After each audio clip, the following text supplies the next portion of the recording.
This is a video tutorial done with the collaboration between Group 6 and Group 3. Imam Binti Bazlan is representing Group 6 for question 6 and 7, and Ong Shihan is representing Group 3 for question 8. For question 6, we are asked to explain the behavior of the collector current IC and VCE when the BJT is operating in the active, saturation and cutoff region.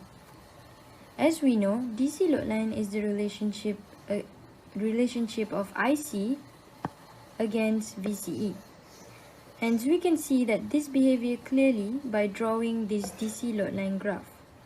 First, for BJT operating in the active region, which is at the Q point on this graph, we can see that the value of IC and VCE follows this DC load line graph. So that the value is according to this line graph, to this DC load line. Next, for saturation region, which is on this left side of the graph, we can see that the value of V is at its smallest V, and the value of IC is at its maximum. Hence, we can say that VCE is almost zero, which is at its minimal, and IC is at its maximum.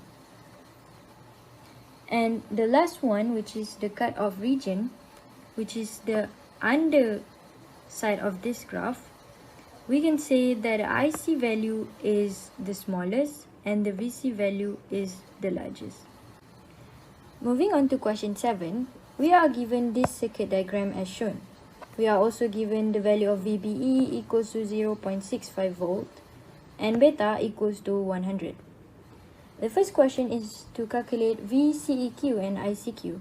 So the first step is to replace all capacitance with open circuit. And then we calculate the value of R Thevenin using this formula and we get 7.5 kilo ohm. We also calculate the V Thevenin using this formula and then we get 3 volt. From these values, we simplify the circuit using Thevenin theorem. And then we will get the diagram as shown. Next, we will proceed this step by calculating the BE loop and the CE loop. The BE loop is here. We use the formula of VTH minus IB RTH minus VBE minus IE RE. And we know that IE equals to beta plus 1 times IB. And for that, we can find IB using the whole formula here. And then we will get 15 microampere. And as we know, IE is equals to IC. So we know that IC can use the formula of beta plus 1 times IB, so that we will get IC equals to 1.5 microampere. We repeat the same step using the CE loop. This is the formula of the CE loop. From this CE loop, we can find the VCE as we substitute all of the values given, and we will get 3.3 volt. For question B, we need to find IC SAT and VCE cutoff. First step, we find IC SAT when VCE cutoff is equals to 0. We use the normal Ohm's law, which involves RC and RE, and then we'll find IC is equals to 2.07 microampere. And then we calculate VCE cutoff when IC is equals to 0. And as we know, when collector current is equals to 0, VCE is equals to VCC, which gives VCE equals to 12 volt. And then we also have to draw the DC load line, and it is drawn as shown. We have to draw the IC against the VCE from the value that we get earlier. And then to find the intersection point, we have to use the value of ICQ and VCEQ that we use in question A, which is 3.3 and also 1.5. That intersection point is the Q point. So it gives 3.3 volt and 1.5 microampere. And we also have to state the biasing circuit is suitable to use in small signal amplification. In this case, it is not suitable to use in small signal amplification. This is because this Q point load is not located at the center of the DC load line. For question 8, we are given a BJT amplifier circuit which have the following specification. Beta is equal to 140, VBE is equal to 0.7 volt, and VT is equal to 26 millivolt, and R0 is opposed to infinity. So question A, we want to show that ICQ is equal to 4.2 milliampere. So we want to do this question, we need to do exactly how we do for DC BJT. First, we need to locate all the capacitor and we replace them with the open circuit. So we can just ignore them and we can simplify our equation and our circuit to this. So from this circuit, we can obtain two loops, which is BE loop and also CE loop. So first we look for BE loop.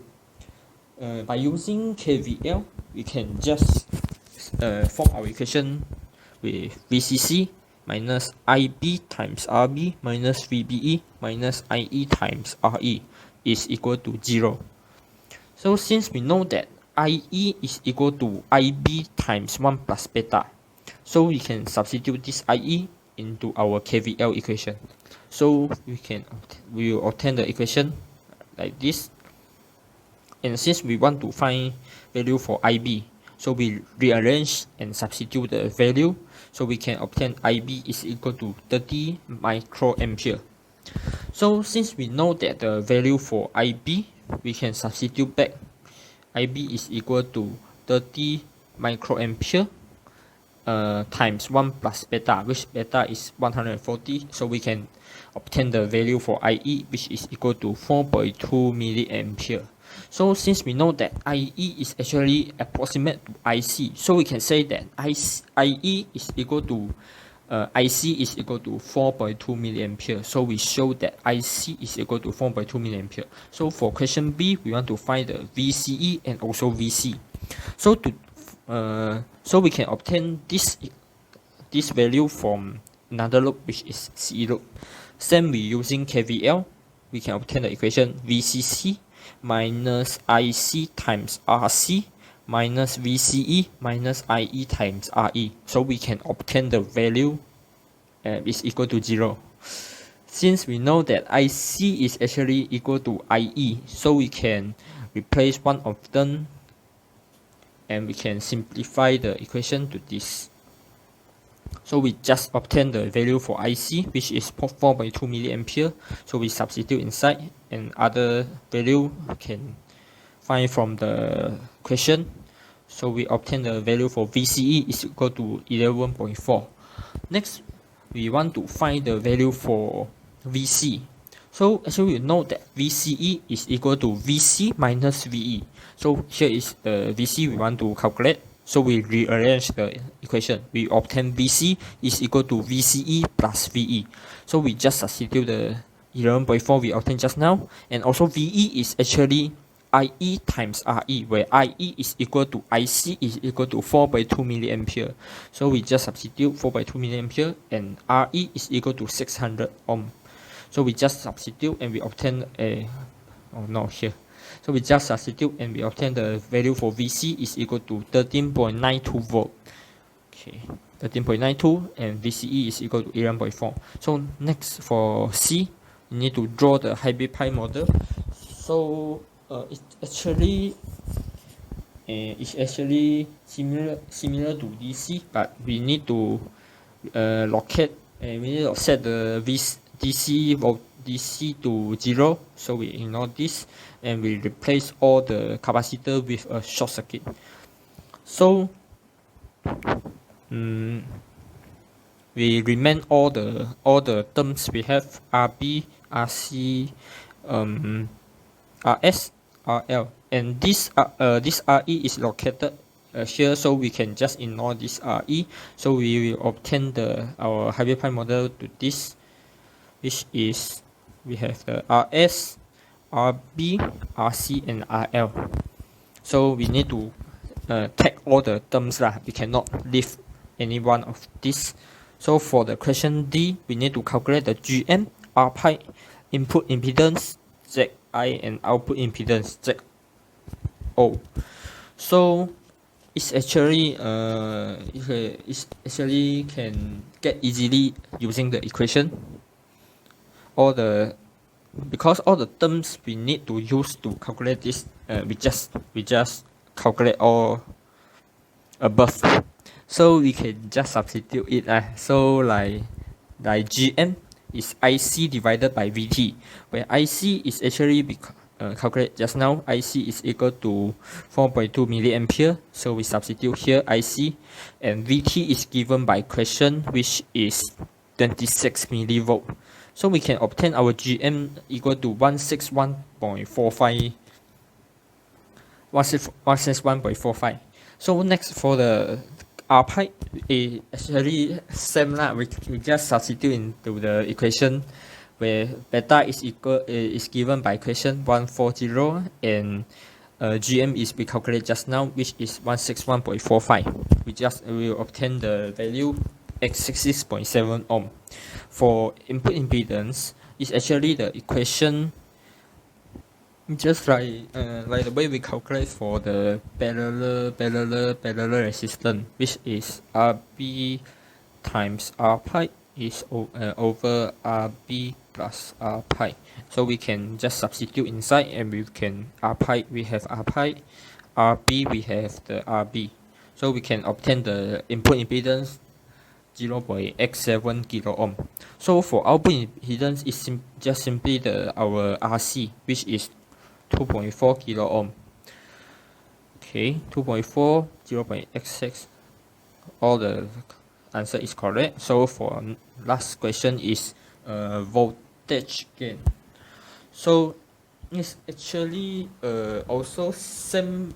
We just need to remember the equation, and if we just substitute inside the equation, we will obtain the answer. So voltage gain is equal to V naught or divided by Vs, where V naught is actually negative Gm times V pi times RC parallel to RL. So V pi is actually equal to Vi, which is equal to input impedance divided by input impedance plus R source times V source. So we just substitute inside, so we can obtain this equation, and we substitute V naught back to this equation divided by Vs. So we can cancel out the Vs, so we obtain the final equation. Then we just substitute the value, we obtain all the value inside here, so we can obtain our voltage gain is actually equal to negative 424.7. Negative 442. I think the answer is wrong. The answer given is wrong. So that's all for the question 8. Thank you.